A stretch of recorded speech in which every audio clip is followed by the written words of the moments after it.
আজ হচ্ছে কার্তিক পূর্ণিমা। আজকে আমলকি দিতে হয়, আমলকি মালা করে, কিন্তু আমার সময় হয়নি, তাই এমনি আমলকি ওকে দিয়ে দিলাম।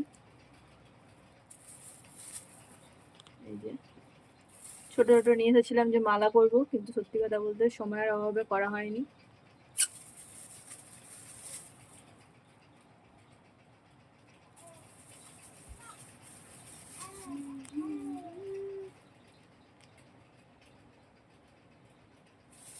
দেওয়ার পরে এগুলো প্রসাদ হিসাবে খেয়ে নিতে হবে। বছরে 4টে পূর্ণিমা থাকে, তার মধ্যে এই পূর্ণিমাটা একটা খুব বড়। আজ অনেক রকমের নিয়ম থাকে, করতে হয়। তার মধ্যে আমলকি দিতে হয় ভগবানকে। আমলকি দেওয়া খুব ভালো। আমি মালা করতে পারলাম না, তাই যে আমলকি দিয়ে সাজিয়ে দিলাম ওকে।